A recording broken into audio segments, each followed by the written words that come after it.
My name is Dr. Emmanuel Momanyi, Farm Manager, Gomba Next Generation Model Farm. Gomba Next Generation Model Farm is found in Gomba District, Madu Sub-County. Here in Gomba Next Generation Model Farm, we are doing dairy farming. That is our basic farming activity. At the same time, we are the producers of animal feed, that is silage and hay.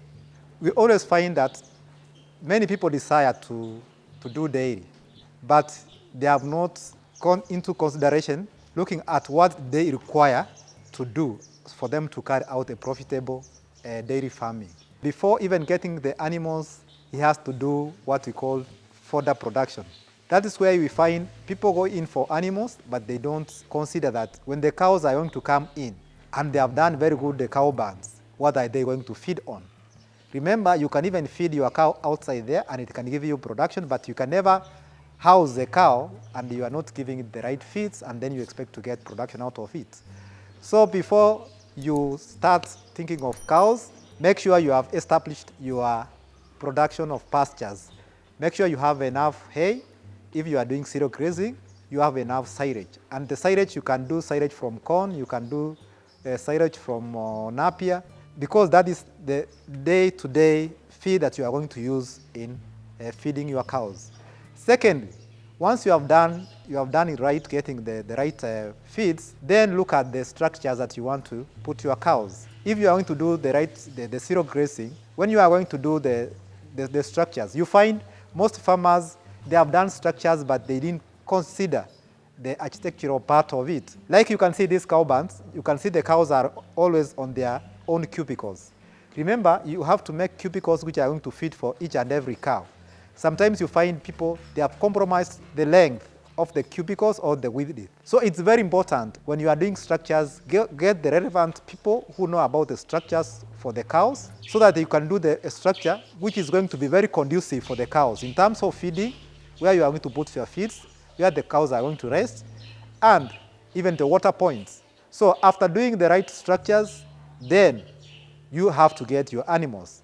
For you also to get the right dairy farming, also go in for the breed, depending on what type of breed that you want to keep in a particular area. Remember, there are some areas which are very hot that cannot favor these exotic breeds because for them, they don't like very hot areas. So you have to identify which type of breed that you want to keep in that particular area, because you might bring a cow or a breed like a Frisian in a very hot area. I'm telling you, despite doing all the best, that you have done the right structures, you have done the right pasture production, it's not going to give you production because they are not tolerant on areas which has heat. They are going to have what we call heat stress, and that is going to affect the productivity of that cow, and you find that you are making losses. So first of all, identify the ecological zone or the area where you as a farmer you are coming from, for you to consider also what type of cow you want to keep. Second, when you want to bring the cows, I always advise farmers, it's always good to start and source your cows, if you are in business, from recognized breeders, all cows that you can come with records and of good genetics. Remember, production cannot just come out if you have not sourced good genetics. And that's why in Gomba Next Generation Model Farm, we are doing a lot of breeding. We are using AI, and we are using sexy semen, of which we import our bulls from the US, so that we can be able to give you the very best breeds and of good genetics. When you combine the genetics plus feeding, then you will be able to do a good dairy farming. Remember, in dairy farming, there are what we call standard operating procedures. If it comes, you have gotten your cows, you have done the structures, you have the feeds, then you should subject your cows to the daily routine.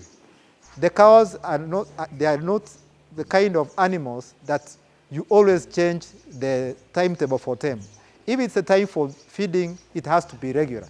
Everything in dairy farming has to be consistent. You have to be consistent in terms of giving them the right feed at the right time, giving them water which is clean at the right time, and it should be available all the time. So everything in dairy has to be consistent.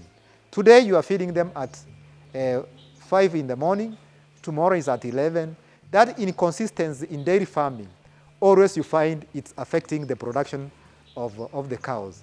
For you to get the return out of it, you have to have a budget, so that when you are going to carry out your activities, you'll always know that you have what is required for your dairy farm to succeed. Always make sure whatever that is required is provided at a given time and at the right time. Remember, your cows are supposed to be, if it's spraying your cows, you are supposed to spray your cows against ticks after every 7 days, depending on the prevalence of the area. But cows in zero grazing, you can easily control ticks because they are in an environment that they don't get into contact with ticks each and every time. So I always advise farmers, don't start doing dairy farming because you just went and saw a particular farmer doing 1 or 2 things. First of all, you better get to learn how those things are being done. You know, when you have the knowledge is the power that can make you move ahead. In dairy farming, cows are like children. Each and every cow needs to be attended to. It's like you have to attend to each and every one of your child. Each has its own way or its own needs. And I always encourage people, if you are doing and you want to invest in the dairy farming, don't become a telephone farmer. That you are there in town all the time, you are just calling and asking what is going on there. If the production is going down, then you are talking to your farmhand or the workers that they are not doing the right thing. Remember, anything that is being supervised is what is being done. So in dairy farming, it needs a very close supervision. If then you are not be available, get a qualified farm manager who can be able to run your farm professionally when out of your presence. But just leaving your farm to ordinary or to any other worker that is going to care for your cows, you will not be able to break even, and that's why you find people are getting discouraged from dairy farming, saying that you invest a lot, but you are not going to get the returns out of it. And always have somebody to consult. Consultation always makes a breakthrough because you'll be able to learn 1 or 2 things that where you are going wrong. And always be closer to your animals, because if you spend time with your animals, they'll be able to tell you what they like and what has been going in the farm. Even cows can communicate to you directly, because when you look at their cows and you find their cows are emaciated, that tells you the kind of feed that you are giving them is not the right feed. Maybe it can be feeds, it can be management. So all those factors have to be combined for you to have a profitable dairy farming.